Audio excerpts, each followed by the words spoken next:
Coucou tout le monde, bienvenue sur notre chaîne YouTube Viens et suis-moi. Écoutez, prête l'oreille, je suis Vaya Prigar et je suis heureuse de pouvoir vous retrouver pour une nouvelle étude, une nouvelle semaine dans notre étude de Viens et suis-moi de l'Ancien Testament. Pour cette semaine, nous avions à lire Genèse chapitre 12 à 17 et Abraham chapitre 1 et 2. Lors de notre première vidéo, chers frères et sœurs, je vous avais dit que avant de pouvoir aller davantage en profondeur dans les Écritures, j'ai estimé qu'il était important de se souvenir de ce qu'est l'alliance abrahamique, c'est-à-dire l'alliance que le Seigneur a faite avec Abraham. Et c'est ce que nous avons vu dans notre première vidéo. Et j'espère que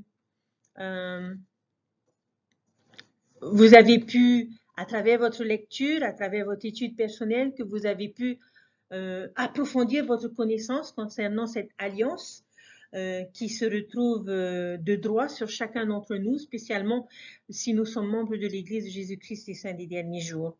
Et que nous avons pu, chacun à notre façon, à travers nos révélations personnelles, pu comprendre cette alliance abrahamique et surtout que cela puisse nous aider à mieux nous engager et à faire ce qu'il faut.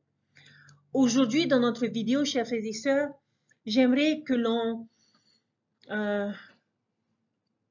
regarde Abraham comme un modèle. On va essayer de connaître cette personne, de connaître ce prophète et d'en faire un modèle. Et Abraham sera notre modèle. Et c'est sûr, chers frères et sœurs, que nous ne pouvons pas être comme lui ou suivre son exemple parfaitement si nous ne le connaissons pas. Et nous allons donc étudier ses œuvres, nous allons étudier qui il est, tout ce qu'il a pu accomplir pour en faire de même. Et cela va continuer dans nos études suivantes. Alors, aujourd'hui, ce que j'aimerais que l'on fasse, c'est que l'on apprenne à connaître Abraham. Et pour pouvoir connaître Abraham, l'une des choses importantes et premières, en tout cas pour moi, qui était important de comprendre et de souligner, c'était de connaître ses désirs. Et dans notre lecture de cette semaine, il y a un verset qui m'a beaucoup touchée et que j'aimerais partager avec vous, qui est le verset 2 dans Abraham chapitre 1 qui dit ceci. Et voyant qu'il y avait là davantage de bonheur, de paix et de repos pour moi, je recherchais les bénédictions des prêtres et le droit auquel je devais être ordonné pour administrer celles-ci. Ayant moi-même été disciple de la justice, désirant aussi être possesseur d'une grande connaissance, être un meilleur disciple de justice, posséder une plus grande connaissance, être le père de nombreuses nations, un prince de la paix, et désirant recevoir des instructions et garder les commandements de Dieu, je devins héritier légitime, grand prêtre détenant le droit qui appartenait au Père. Chers frères et sœurs, je vous invite à souligner ce verset parce que ce verset décrit parfaitement les désirs justes que Abraham avait. Qu'est-ce qu'il désirait? La première chose que nous découvrons dans ce verset, c'est qu'il désirait plus de bonheur, plus de paix et plus de repos. J'aime beaucoup ce désir. Une personne normale aujourd'hui dans notre société désirerait davantage plus de prospérité, plus de succès, plus de reconnaissance, qui sont des désirs justes, chers frères et sœurs. Mais Abraham, lui, a préféré donner la priorité à son bonheur, à sa paix et son repos. Où peut-on trouver ces choses, chers frères et sœurs? Ce verset nous l'enseigne. Abraham déclare qu'il est un disciple de justice et qu'il veut être un meilleur disciple de justice. Est-ce que nous arrivons à voir le lien entre les deux? Nous avons appris d'Alma que faire ce qui est juste apporte le bonheur. Et faire ce qui n'est pas juste, c'est-à-dire la méchanceté, ne nous apportera jamais le bonheur. Par conséquent, pour devenir un meilleur disciple de la justice, cela signifie plus de bonheur, plus de paix et plus de repos. Et c'est un point important, chers frères et sœurs, à noter. L'évangile rétabli n'est pas la source unique du bonheur, de la paix et du repos dans ce monde. Je pense que certaines personnes ont probablement trouvé la même chose que nous dans d'autres religions, dans d'autres lieux, dans d'autres activités. Et ce ne serait pas juste de penser que nous soyons les seules personnes heureuses, mais nous pouvons avoir accès à une grande part. Et c'est ce que l'Évangile a à offrir au monde. Je me souviens d'une citation de Gordon B. Hinckley qui a dit « Laissez-moi vous dire que nous apprécions la vérité dans toutes les églises et le bien qu'elles apportent.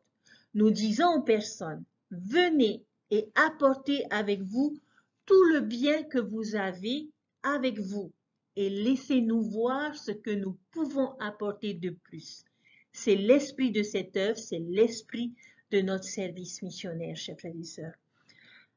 Abraham semblait avoir compris cette idée. Il désirait augmenter son bonheur, sa paix, son repos, et il savait que ces choses étaient accessibles uniquement en étant juste.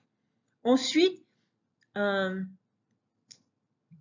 a voulu donc, pour cela, être un meilleur disciple de justice. Il était déjà un disciple de justice, mais il avait le désir d'être un meilleur disciple de justice.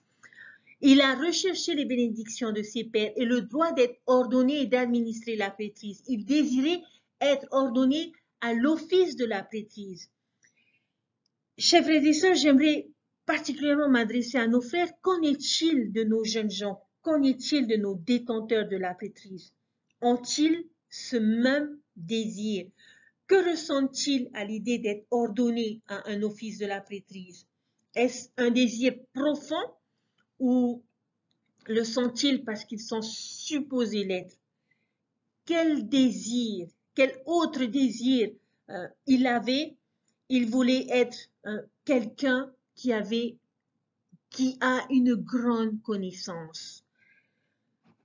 En tant que disciple de justice, et particulièrement pour vous, détenteurs de la prêtrise, si nous voulons magnifier, si vous voulez magnifier cette prêtrise, il vous faut avoir une grande connaissance de l'Évangile.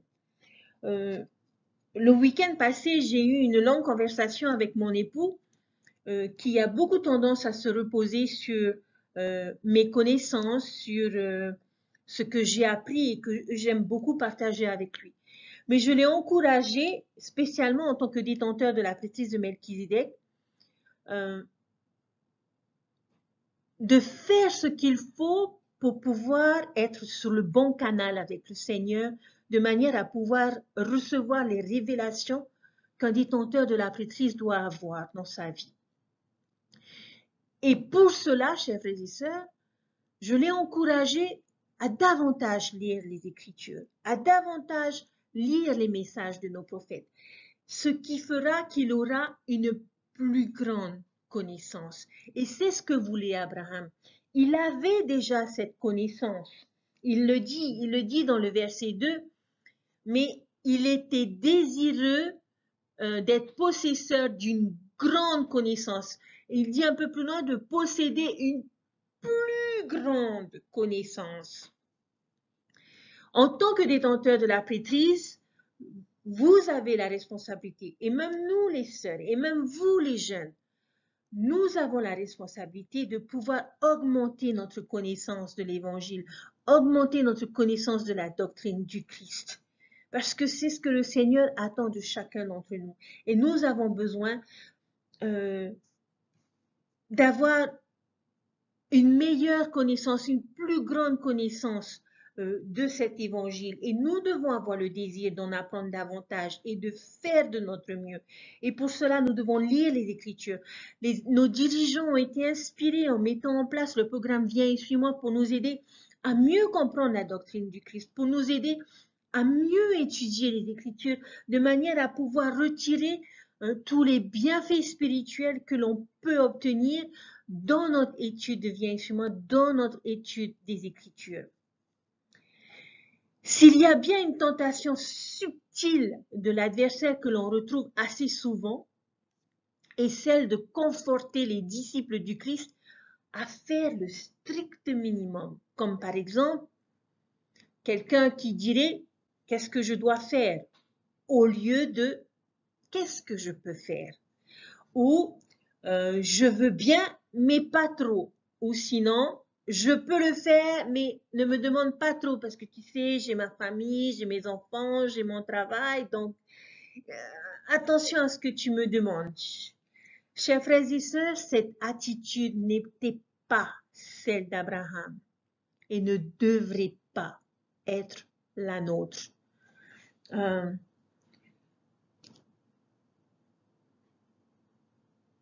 ne devrions pas avoir l'attitude de quelqu'un qui dit « j'ai déjà fait beaucoup et j'en ai fait assez ».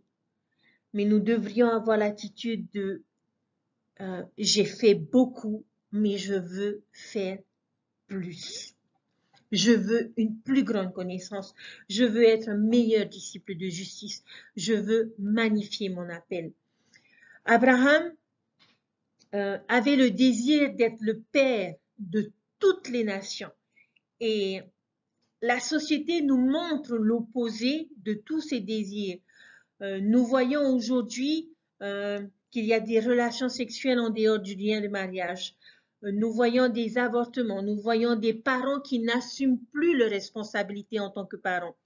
Mais Abraham, lui, voulait être un père de toutes les nations. Et il favorisait le succès au foyer, plus que le succès dans les choses du monde. Il voulait être un prince de la paix. Et dans sa volonté de recevoir des instructions, Abraham était disposé à être enseigné, alors qu'aujourd'hui, nous entendons beaucoup plus « je n'ai pas besoin d'aide de ta part, je n'ai besoin d'aide de personne, je peux le faire par moi-même, ne me dis pas ce que je dois faire ». Abraham désirait garder les commandements de Dieu. Il voulait faire ce qui était juste et il avait un esprit qui était obéissant. Et d'ailleurs, cet esprit obéissant sera mis à rude épreuve dans sa vie, notamment avec son fils Isaac, histoire que nous connaissons tous plus ou moins. Mais il n'a jamais flanché dans son engagement à garder les commandements de notre Père Céleste. Chers frères et sœurs, ces désirs que nous venons de voir de la part d'Abraham, ne sont-ils pas les meilleurs désirs pour lesquels nous devons aspirer? Ne sont-ils pas les désirs d'un vrai disciple du Christ? En conséquence, que va recevoir Abraham pour avoir ces désirs justes? Il va devenir, chers frères et sœurs, un héritier juste. Alors, s'il vous plaît, puissions-nous nous efforcer à chercher et à imiter peut-être les désirs de notre prophète Abraham. Nous avons vu ces désirs. Maintenant, nous allons voir une autre particularité d'Abraham qui était de soutenir sa famille. Une tâche, chers frères et sœurs, si l'on connaît l'histoire d'Abraham, une tâche qui a été très difficile pour Abraham, c'est-à-dire qu'il devait constamment faire ce qui est juste, alors que ceux qui étaient autour de lui ne le faisaient pas. Abraham vivait dans un endroit où ses ancêtres, voire même son père, se sont éloignés des voies justes du Seigneur et des commandements. Et cependant, Abraham s'est toujours efforcé de mener une vie juste dans cet environnement.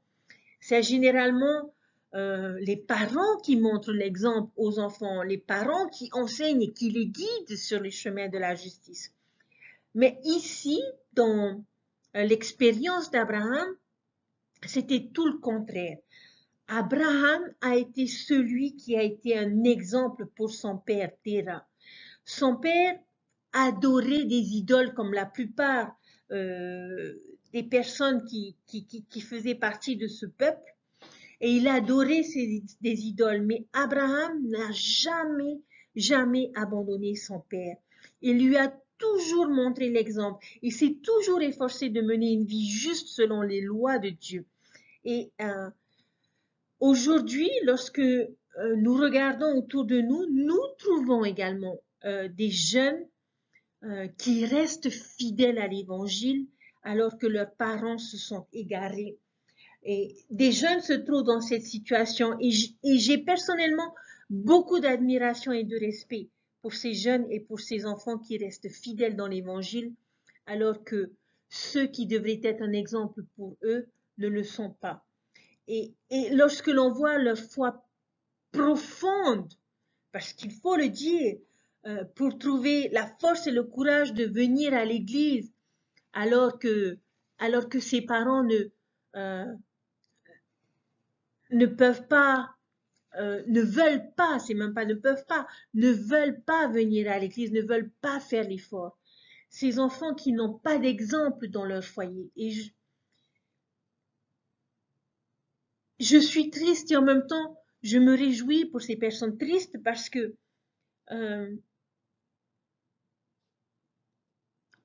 il y a un dicton qui dit seul je vais plus vite, mais ensemble je vais plus loin.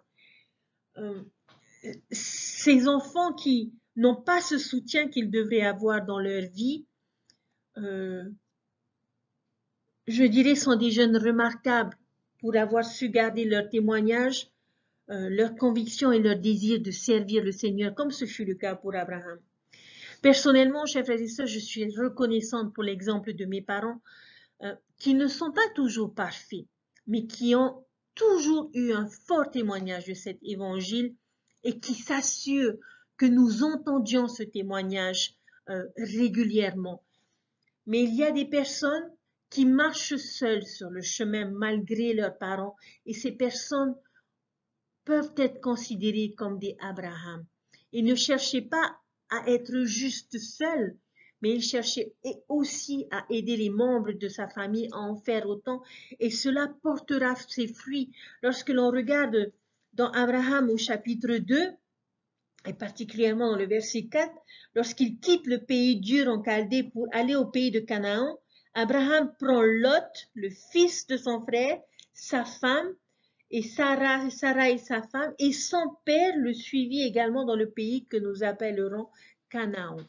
Donc, Abraham a réussi à influencer beaucoup de membres de sa famille, et y compris son père, à quitter cette ville idolâtre des Chaldéens et à le suivre vers une meilleure terre. Il y a une histoire assez intéressante, assez amusante concernant Abraham et son père que l'on trouve dans le livre de Jachère, un livre qui est mentionné à plusieurs endroits dans la Bible, mais qu'importe, mais voilà ce qu'elle raconte. Le père d'Abraham avait une pièce dans laquelle il avait rempli d'idoles en pierre et en bois qu'il adorait tous les jours. Pour Abraham, ce n'était que de la pierre et que du bois. Et il voulait que son père vienne à la même conclusion que lui. Alors il a eu une idée un jour, alors que son père s'est absenté de la maison. Il a pris, je dirais, peut-être une hache. Ouais, je pense que ce serait une hache. Il a pris une hache et il a détruit toutes les idoles qui se trouvaient dans la pièce, sauf une, la plus grosse idole qui se trouvait dans la pièce. Et entre les mains de cette idole, il a placé la hache qu'il a utilisée pour détruire toutes les idoles de la pièce. Quand son père est revenu et qu'il a vu que toutes ces idoles étaient détruites à l'exception de cette dernière idole qui avait la hache entre les mains, il a dit à Abraham, mais qu'est-ce qui s'est passé? Comment as-tu pu faire cela? Et Abraham lui a dit, mais papa, c'était pas moi. Tu aurais dû être là. J'ai voulu apporter une offrande et faire un sacrifice et toutes les idoles se sont disputées pour savoir à qui en premier je devais faire l'offrande et les sacrifices. Et ben cette grosse idole là qui reste, a pris la hache et a détruit toutes les autres idoles pour qu'il soit le seul à qui je devais faire l'offrande et le sacrifice. Le père d'Abraham l'a regardé et il dit à son papa, tu vois, regarde, il a toujours la hache entre les mains, donc c'est lui qui a détruit toutes les idoles. Et son père l'a regardé et a dit à Abraham, est-ce que tu crois vraiment que je suis stupide? Et il lui dit, mes idoles ne peuvent pas parler, ni bouger, ni se battre. Ils sont faits de pierre et de bois et je les ai moi-même faits. C'est toi qui as fait tout ça, c'est toi qui as tout détruit. Arrête de mentir. Et Abraham a souri à son père et lui a dit, tu as raison, papa. Ils ne sont que pierre et bois. Alors pourquoi les adores-tu? Son père a fini par le suivre et à sortir de la ville dure, mais ce ne fut que pour un peu de temps jusqu'à ce qu'il recommence à créer de nouvelles idoles et à les adorer. Mais Abraham, chers frères et sœurs, n'a jamais cessé d'être une bonne influence pour sa famille. Et c'est ce que nous devons faire, quelles que soient les difficultés, à ces jeunes adultes, à ces jeunes gens, ces jeunes filles qui sont seules et qui n'ont pas ce soutien qu'ils devraient avoir de leur famille. Ne baissez pas les bras, continuez à faire les choses justes. Rappelez-vous les bénédictions qu'Abraham a reçues pour avoir fait les choses justes et puissiez-vous désirer ces mêmes bénédictions en restant fidèle à votre foi, fidèle à votre témoignage et fidèle à votre engagement et fidèle à votre Père Céleste et à notre Sauveur Jésus-Christ. La troisième chose que je voulais que l'on découvre concernant Abraham, c'est juste quelques principes. Si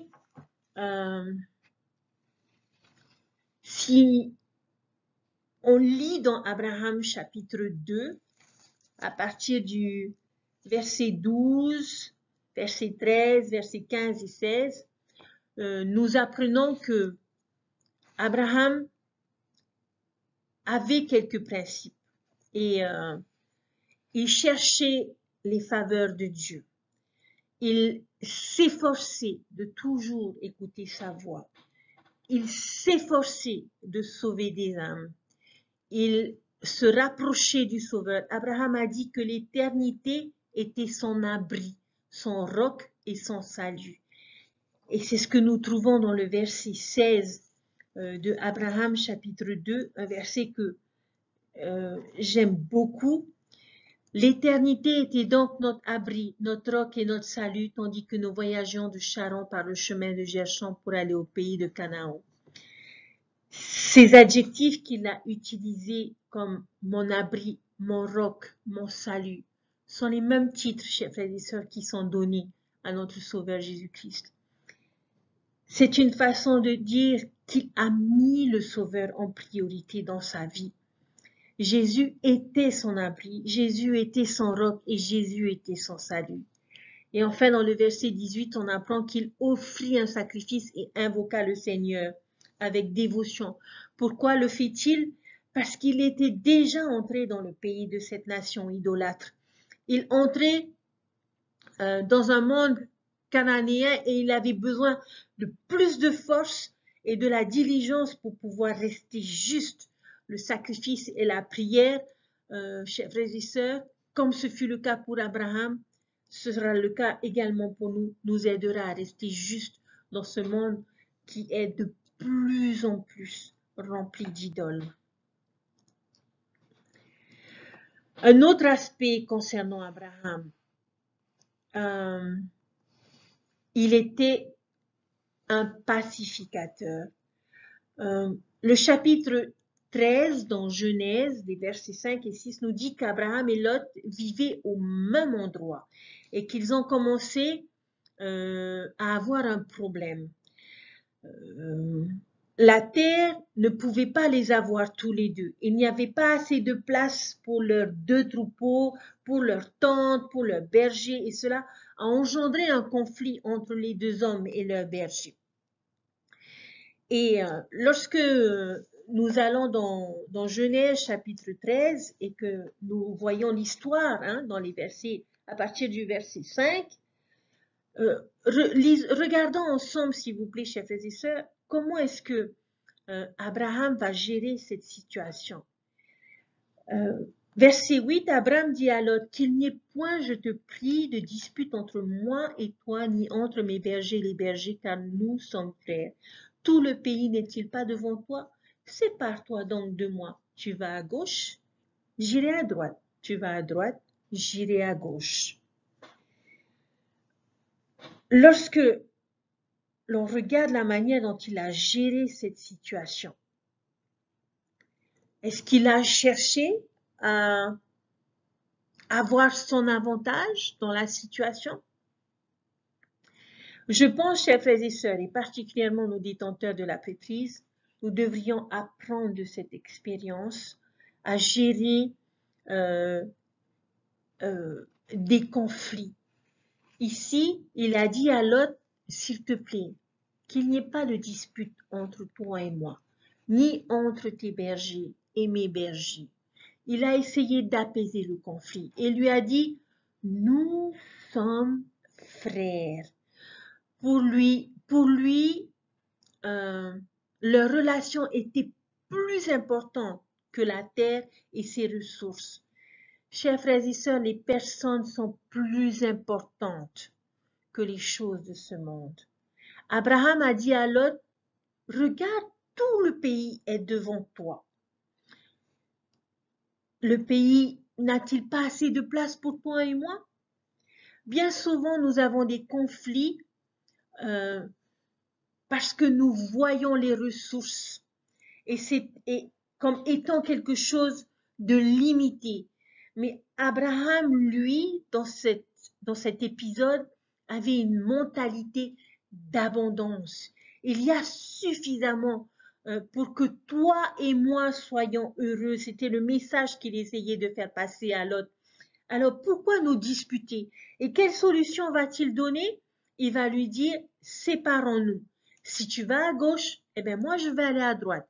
Si tu vas à droite, eh bien moi je vais aller à gauche.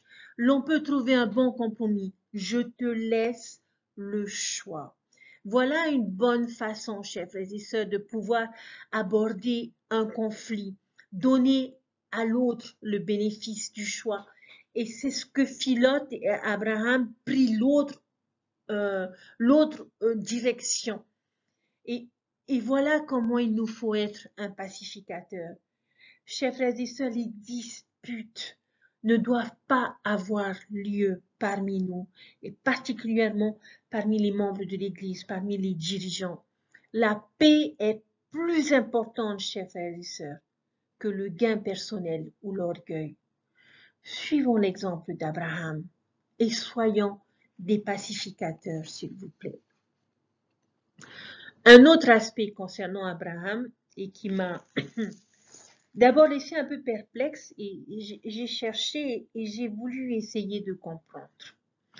Dans Genèse chapitre 14, nous apprenons que Lot est capturé dans une bataille entre deux rois et il va finir par être sauvé par Abraham et ses hommes et en même temps quelques personnes et quelques biens du royaume de Sodome.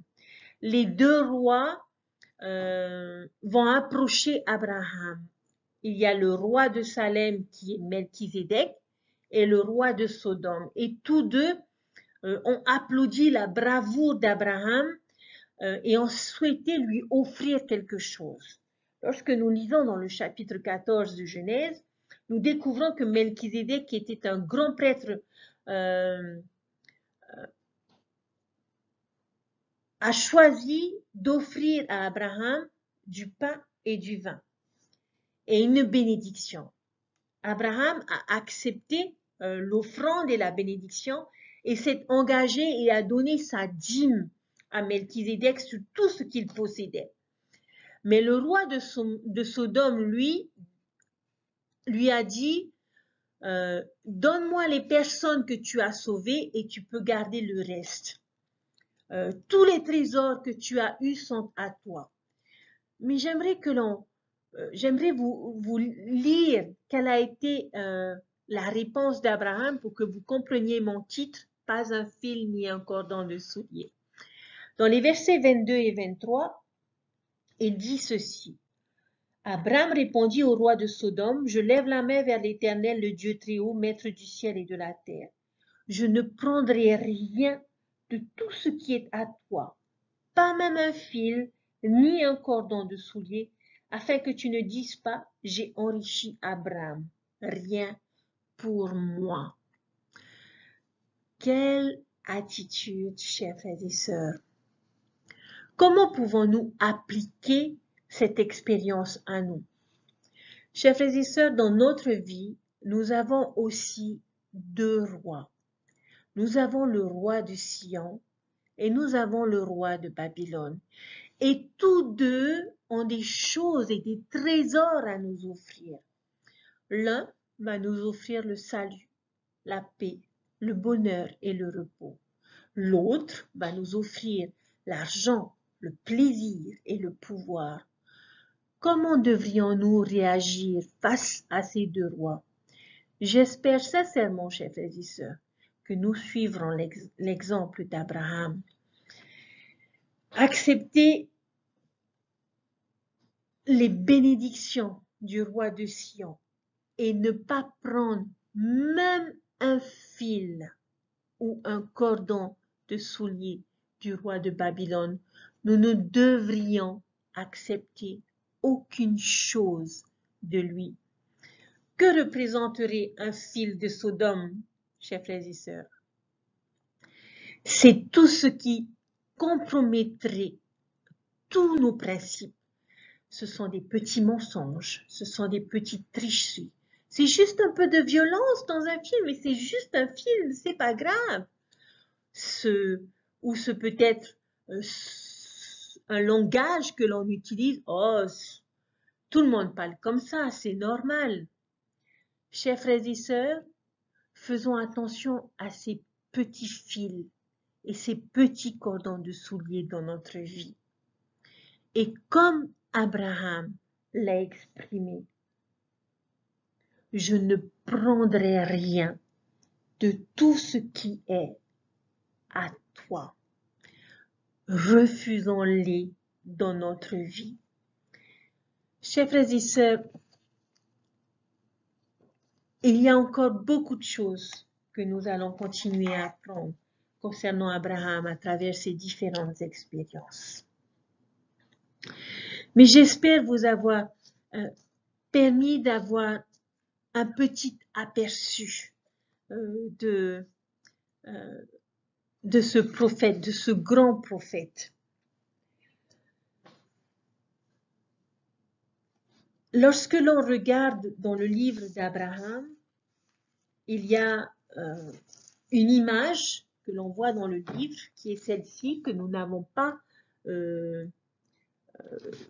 dans notre livre de lecture sur nos téléphones. Mais si l'on regarde l'image du facsimile du livre d'Abraham, lorsqu'il était plus jeune, le père d'Abraham a permis qu'il soit choisi pour être sacrifié par le prêtre du Pharaon. Le peuple Dieu croyait au sacrifice du Pharaon, mais le choix de sacrifice n'était pas anodin. Et lorsque nous lisons dans Abraham, nous voyons que ceux qui étaient choisis pour les sacrifices, c'était ceux qui ne voulaient pas se prosterner pour adorer les dieux de bois et de pierre. Et dans cette histoire de sacrifice, on nous parle de 3 vierges d'Onita qui étaient disposées à donner leur vie plutôt que de se prosterner devant ces statues. Et j'imagine combien elles ont dû inspirer le prophète Abraham par leur exemple. Et le récit concernant ces femmes fidèles, il est court. Il n'y a juste que quelques versets, mais ô combien ce récit, leur histoire, devrait avoir notre admiration et notre reconnaissance. En ce qui concerne Abraham, Dieu l'a préservé en envoyant un ange pour le protéger et empêcher le prêtre de le tuer parce qu'il avait été choisi, bien sûr parce qu'il n'adorait pas les idoles, il avait été choisi pour être offert en sacrifice. Abraham, chers frères et sœurs, avait une œuvre à accomplir. Et c'est pour cette raison que le Seigneur l'a sauvé et l'a épargné. Alors, comme Abraham, puissions-nous nous efforcer à suivre son exemple et ne pas nous prosterner devant les dieux de ce monde. Quels peuvent être les dieux de ce monde? Eh bien, ce peut être des célébrités, ce peut être des stars de la musique, ce peut être des stars du sport, des films. J'espère sincèrement, chers frères et sœurs, que toutes ces personnes que nous aimons suivre ne sont pas les modèles que nous voulons imiter. Alors, quoi qu'il arrive, sachons qui nous devons adorer pour pouvoir être bénis.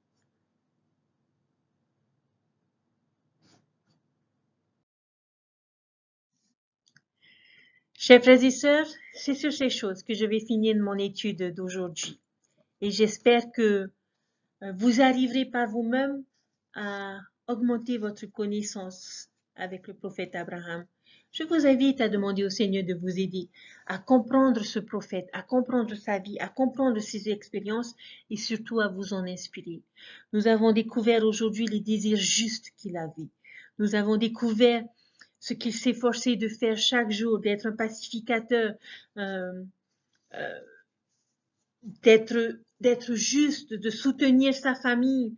Nous avons vu que quelques principes qu'il mettait en application dans sa vie, notamment le principe de chercher avec ferveur le Seigneur, le principe de s'efforcer d'écouter sa voix, de sauver des âmes, de se rapprocher du Sauveur et d'invoquer le Seigneur. Chers frères et sœurs, ces choses ne sont pas nouvelles. Elles existent depuis de nombreuses années et continuent d'être les encouragements et enseignements de nos prophètes d'aujourd'hui. L'évangile de Jésus-Christ est le même hier, aujourd'hui et demain. Mais ce qui fera toute la différence, chers frères et sœurs, c'est notre manière de mettre en application cet évangile dans notre vie. Je vous témoigne que Jésus-Christ est notre Sauveur et que notre Père Céleste aime chacun d'entre nous. Comme il a aimé son prophète Abraham, il lui a donné, il a fait alliance avec lui. Et Abraham s'est efforcé de rechercher ce qu'il y a de meilleur. Il s'est efforcé d'être le meilleur en toutes choses pour montrer et prouver son amour au Seigneur et pour montrer son engagement à suivre et à respecter les alliances qu'il a faites avec le Seigneur. Nous saurons et nous découvrirons dans nos lectures prochaines les nombreuses bénédictions que Abraham va recevoir en tant que prophète, mais aussi les nombreux défis, les nombreux challenges qu'il va avoir dans sa vie où le Seigneur va mettre à l'épreuve son engagement, son obéissance et sa foi. C'est la même chose pour chacun d'entre nous aujourd'hui. À notre échelle, à notre façon, selon nos circonstances, le Seigneur agit de la même façon parce qu'il a besoin de savoir si nous serons fidèles à lui. Et si nous le sommes, je vous témoigne, chers frères et sœurs, que nous serons bénis et que nous serons sauvés. Et je vous laisse toutes ces choses au nom de Jésus-Christ. Amen. Je vous souhaite un bon week-end. Ça va être la Saint-Valentin la semaine prochaine. Chers maris, chères femmes, j'espère que vous prendrez bien soin de vos conjoints et que vous penserez à placer le Seigneur au sein de votre couple et au sein de votre foyer. Prenez bien soin de vous. Je vous aime fort. Merci de me suivre. Merci de votre fidélité. Et je vous souhaite un excellent week-end et je vous dis à très très bientôt. Bye!